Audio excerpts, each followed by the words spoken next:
Pour le ventre plat, simplement, ça va être des abdominaux et ce qu'on appelle du gainage. Les abdominaux, ça va travailler essentiellement la surface, c'est-à-dire que les abdos, c'est un muscle qui est déjà très très long, c'est-à-dire qu'on part du plexus jusqu'au pubis, donc c'est un muscle qui est vraiment long. Les gens généralement s'imaginent qu'il y a 2 ou 3 parties, mais non, c'est un seul muscle. Donc on va d'abord travailler sur des abdominaux en travaillant sur 2 parties. C'est-à-dire qu'on travaille d'abord la partie haute du grand droit, c'est le muscle donc des abdominaux, et ensuite la partie basse. On évite de travailler sur des mouvements complets, on va venir faire des grands relevés de buste parce que tout simplement on va traumatiser le dos, on ne travaille plus les abdos, on travaille un muscle qui s'appelle le psoas iliaque qui n'a rien à voir. Donc on va vraiment cibler en faisant les abdos sur la partie supérieure des abdos, donc au niveau de la profondeur. On va passer ensuite sur du gainage. Donc le gainage par contre consiste à travailler plus à l'intérieur, c'est-à-dire on va travailler les muscles profonds des abdominaux, ce qui va donner déjà de la fermeté premièrement, et beaucoup plus de résistance derrière. On a une résistance au niveau du maintien du corps qui va vous servir au quotidien et va vous aider un petit peu à dessiner et à aplatir, on va dire, le ventre. Quand vous travaillez les abdominaux, il faut travailler aussi le muscle contraire. C'est-à-dire qu'on va bien travailler les abdominaux, mais il faut aussi travailler les lombaires. Si vous travaillez trop les abdominaux, pas assez les lombaires, vous allez vous retrouver avec des problèmes de dos parce que ça va venir tirer tout simplement sur le plexus et ça va vous courber un petit peu. Donc, toujours travailler en équilibre. Pour travailler les lombaires, faites du gainage. Après chaque série d'abdominaux, voilà, on serait tranquille. Les obliques, donc c'est des muscles qui se trouvent de chaque côté de vos abdominaux, ici. On va généralement les travailler pour diminuer les poignées d'amour, mais c'est aussi très important pour votre gainage, de les travailler de façon très régulière. Donc c'est des mouvements qui sont assez simples. Par contre, il va falloir vraiment vous concentrer sur la contraction de vos abdominaux. C'est-à-dire que c'est un mouvement qui se fait et qui est efficace si vous contractez les abdominaux en même temps, histoire de solliciter les abdominaux et les obliques de même façon. Donc le mouvement est assez simple. Vous mettez vos mains ici. Vous sortez bien la poitrine, vous contractez les abdos et vous rentrez le ventre le plus que vous pouvez. Et ensuite, rotation du buste à gauche et à droite. Faites attention ici de fixer vos hanches, d'accord? Si les hanches bougent trop, le mouvement sera inefficace. Donc on va vraiment chercher de chaque côté ici et contracter les abdos un maximum tout le long du mouvement. Pour compliquer le mouvement, si c'est trop facile, vous pouvez travailler par 2 de chaque côté, c'est-à-dire 1, on revient, et 2. Et on repart de l'autre côté. Toujours respirer de façon régulière et contractez vos abdos en rentrant votre ventre. Les obliques, encore une fois, on va travailler cette fois-ci avec une charge, avec une résistance. Donc là, on utilise un élastique pour créer une résistance. Donc vous tenez l'élastique dans une main. Il faut qu'il soit tendu et si vous utilisez un poids, il faut que ce soit assez lourd. N'hésitez pas à utiliser 10, 15, 20 kg. Vous travaillerez sans problème.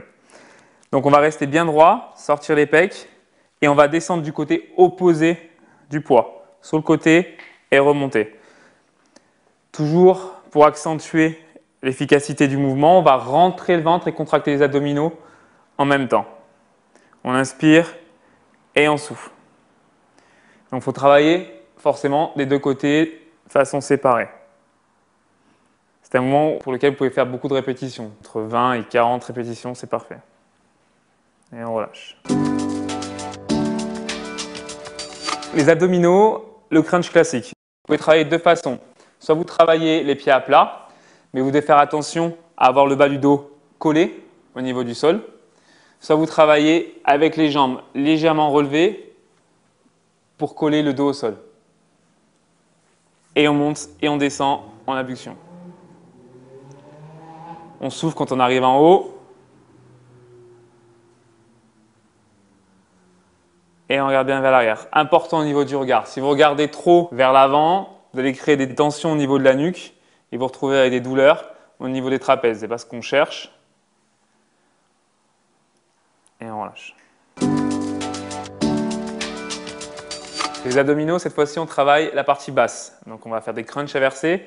Vraiment à ce niveau-là, au niveau des consignes, toujours attention au positionnement du bas du dos. Pour éviter de trop cambrer, on place les mains sous les fesses. On lève les jambes, donc on décroise les pieds. Donc vos jambes peuvent être légèrement fléchies, ce n'est pas un problème, d'accord? Vous pouvez travailler les jambes tendues, jambes fléchies, il n'y a aucun problème pour ça. Et on va juste basculer le bassin et décoller les fesses. Donc le mouvement, la partie du mouvement la plus importante, c'est quand vous redescendez pour contrôler le mouvement. On inspire et on souffle. On ne va pas chercher trop loin vers le bas, ne descendez pas plus bas que 90 degrés au niveau des cuisses, il n'y a aucun intérêt, vraiment le but c'est de monter.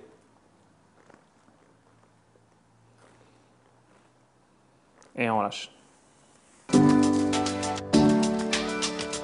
Les abdominaux, cette fois-ci, le crunch complet. Donc, c'est un mouvement qui va vous permettre de travailler la partie supérieure et inférieure en même temps. Donc, les mains derrière la tête, on dégage le menton du plexus, on regarde bien vers l'arrière, on décolle les jambes, donc légèrement fléchies si vous voulez ou tendues, et on emmène la tête sur les genoux et les genoux sur la tête. On essaie de regarder bien vers l'arrière et on souffle sur chaque mouvement. C'est un des mouvements les plus durs au niveau musculaire. Vous sollicitez le grand droit dans son ensemble. On cherche bien à respirer.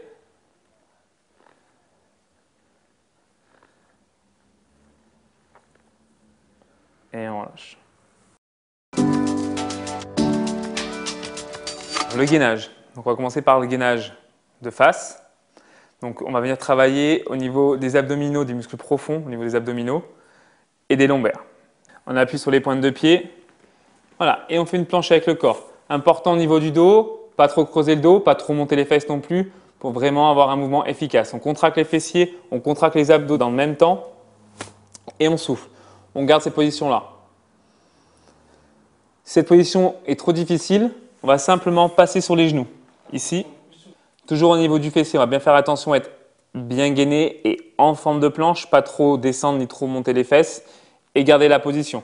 Alors c'est une position qui est assez facile celle-là, à tenir un peu plus longtemps que la position initiale. Et respirer régulièrement tout le long de l'exercice. On relâche. Gainage sur le côté pour travailler les obliques. Donc on garde encore une fois la position le plus longtemps possible. Et pareil, si la position est trop difficile, vous avez une alternative en travaillant sur les genoux. On appuie sur l'avant-bras, on appuie sur le côté des pieds, on monte en s'aidant de l'autre main et on garde la position. Donc une ligne, on ne bouge pas. Les abdos sont gainés, les fessiers aussi. Pour faciliter le mouvement, on passe sur les genoux. On va plier les jambes vers l'arrière. Et on redécolle le bassin ici. Hop, voilà, ça c'est la version facile. Donc on est en appui sur les genoux. Toujours le corps bien droit, les abdos gainés, ainsi que les fessiers. On respire de façon régulière.